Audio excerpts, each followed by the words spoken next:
세 사람의 운명에 제비는 두 개밖에 없는 셈입니다. 용서하십시오.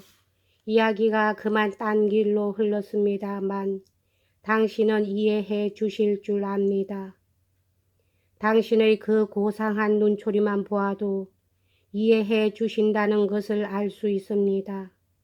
만약 이해해 주시지 않는다면 나는 오늘 당장이라도 투신 자살을 하게 될 겁니다. 사실입니다. 미자는 이 서투른 연설을 사실입니다 라는 말로 끊어버렸다.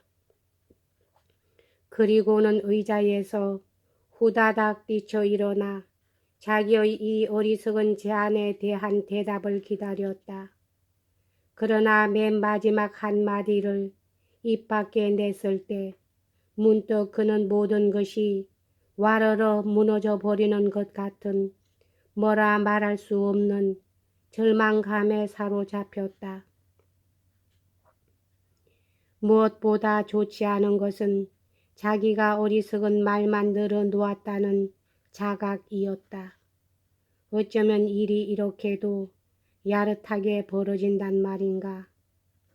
이리로 오던 도중엔 모두 그럴싸하게 생각되던 것이 이제는 이렇게 바보 같은 짓이 되고 말았으니 하는 생각이 절망에 가득 찬 그의 머릿속을 퍼뜩 스치고 지나갔다. 그가 말하고 있는 동안 노인은 꼼짝 않고 자리에 앉아 두 눈에 얼음같이 차가운 표정을 담고서 줄곧 상대방을 주시하고 있었다. 1분가량 미자를 초조한 기대 속에 내버려 두었다가 꾸지마 미치는 이윽고 무자비 할리만큼 단호한 의조로 입을 열었다. 미안하지만 우린 그런 일엔 손을 대지 않습니다. 미자는 갑자기 다리의 힘이 쑥 빠져나가는 것 같은 기분이 들었다. 그럼 나는 어떻게 하면 좋습니까? 꾸지마 미치 하고 그는 창백한 미소를 띄우며 중얼거렸다. 이제 나한텐 파멸의 길 밖엔 없는 셈이로군요. 어떻게 생각하시지요? 미안합니다. 미자는 여전히 장성처럼 버티고 선 채 꼼짝 않고 상대방의 얼굴을 응시하고 있었다. 그러자 문득 그는 노인의 얼굴에 어떤 움직임이 감도는 것을 발견하고 찔끔 놀라는 듯 했다. 우린 그런 일엔 손을 대본 일이 없습니다. 하고 노인은 느릿느릿 말을 이었다. 소송을 제기한다거나 변호사를 댄다거나 그런 일은 딱 질색입니다. 그렇지만 정소원이시라면 마침 적당한 사람이 하나 있으니 그 사람한테 의논해 보시지요. 그래요. 그게 누굽니까? 꾸지마 미치, 당신은 나의 구세주입니다. 미자는 더듬거리며 이렇게 말했다. 이곳에서 살고 있는 사람이 아닙니다. 지금 여기에 있지도 않고요. 원래는 농민계급청인데 요즘은 제목 장사를 하고 있는 사람으로 라가브이라는 별명으로 통하고 있지요. 표도로 파블로비치와는 벌써 1년 전부터 바로 그 체르마시냐에 있는 삼림 매매 때문에 옥신각신하고 있지만 값이 안 맞아서 합의를 보지 못하고 있는 모양이더군요. 아마 당신도 이미 들으신 일이 있겠지요. 바로 그 사람이 지금 이곳에 나타나서 현재 일린스키 신부댁에 묵고 있다고 합니다. 블로비아 역에서 12km쯤 떨어진 일린스코의 마을이지요. 내게도 편지를 보내어 그 사건, 즉 삼림 매매 건에 관해 내 의견을 물어왔습니다. 표도로 파블로비치도 직접 그리로 가서 그를 만날 의향인가 보더군요. 그러니 만치 당신이 표도로 파블로비치보다 먼저 라가 부이를 만나서 지금 내게 제의하신 것을 그 사람한테 말씀해 보시면 아마 실현이 가능할지도. 그 참 좋은 생각이십니다. 밑자는 좋아서 어쩔 줄을 모르며 이렇게 상대방의 말을 가로챘다. 반드시 그분이라야만 합니다. 과연 그분에게 적합한 일이로군요. 사고는 쉽지만 값이 너무 비싸다. 그래서 옥신각신하고 있는 판에 대뜸 소유권 정서를 내보여준다. 그 말씀이죠. 하하하. 밑자는 갑자기 짤막짤막 끊어진 너털 웃음을 웃어대어 그만 쌈소노프를 어리둥절하게 하고 말았다. 꾸지마 꾸지 믿지. 뭐라고 감사의 말을 드려야 할지 모르겠습니다. 하고 밑자는 흥분한 의조로 이렇게 외쳤다. 천만의 말씀을. 하고 쌈소노프는 고개를 숙여 보이며 말했다. 당신은 잘 모르시겠지만 당신은 나를 구해 주셨습니다. 아, 내가 당신을 찾아온 것도 실은 그 어떤 예감이 있었기 때문입니다. 그럼 나는 곧 그 신부님 댁을 찾아가 봐야겠습니다. 뭐 나한테 감사할 것까진 없습니다. 서둘러 그리로 달려가겠습니다. 몸도 편치 않으신데 신뢰가 많았습니다. 이 은혜는 절대 잊지 않겠습니다.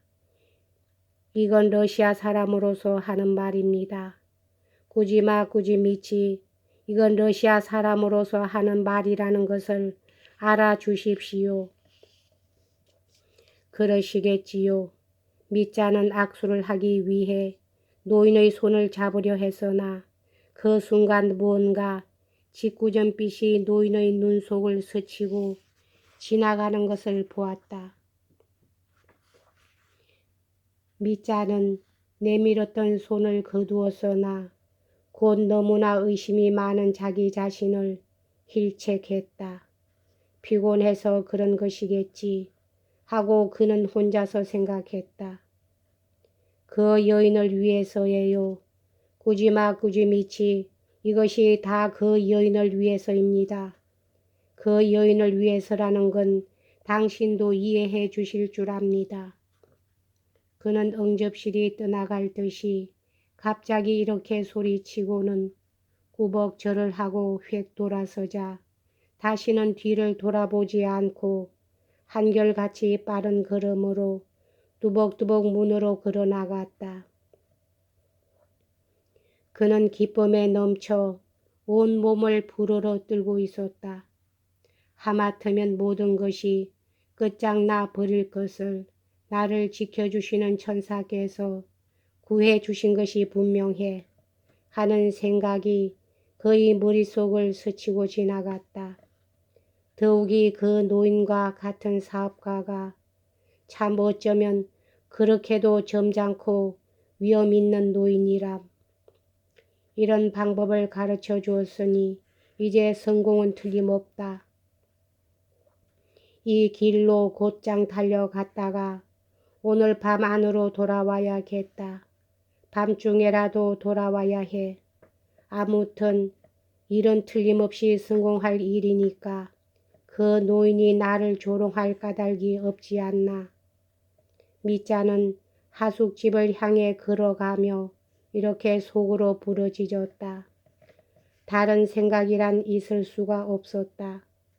요컨대 이런 일에 정통할 뿐더러 상대방인 랴가 부이 별 괴상한 이름도 다 있다. 랴가 부이가 어떤 위인인지도 잘 알고 있는 능숙한 사업가로부터 실제적인 조언을 얻은 셈이니 절대 틀림없을 것이다. 그러나 혹시 그 노인이 그를 조롱할 셈으로 그랬던 것이나 아닐까. 슬프게도 나중 것이야말로 유일하고도 정확한 해석이었던 것이다.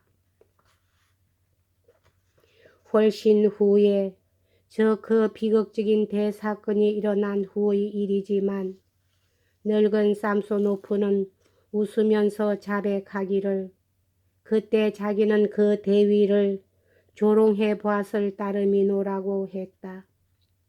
그는 표독스럽고 냉혹하며 남을 조소하기 좋아하는 성격인 데다가 병적이리만큼 시기심이 많은 인간이었다. 그 당시 이 늙은이가 미자를 그런 식으로 조롱한 것은 대위의 흥분한 얼굴 때문이었는지 소위 그 괴핵이라는 어리석은 제2의 삼소노프가 응할지도 모른다는 이 허풍선이의 바보 같은 확신 때문이었는지 그렇지 않으면 이 망나니가 금전을 강요하기 위해 끌어댄 그루센카에 대한 질투심 때문이었는지 확실한 원인은 알 수가 없지만 아무튼 노인 앞에 서 있던 미자가 다리의 힘이 쭉 빠져나가는 것 같은 기분을 느끼며 이제 나는 파멸이다 라고 부르짖은 순간 바로 그 순간에 노인은 무한한 정오심을 품고 그를 바라보면서 이 녀석을 한번 골러줘야지 하는 생각을 일으켰던 것이다. 미자가 나가버리자 노인은 격분한 나머지 얼굴이 창백해져서 아들을 돌아보고 이렇게 명령을 내렸다. 다시는 저 망나니 녀석이 눈앞에 나타나지 못하도록 해라. 뜰 안에도 들여놓지 말아야 한다. 그대로 내버려 두었다가는 노인은 이 위협적인 명령을 끝까지 다 말하지는 않았으나 가끔 벌어지는 아버지의 분노에 익숙해진 아들조차도 급에 질려 소름이 끼칠 정도였다.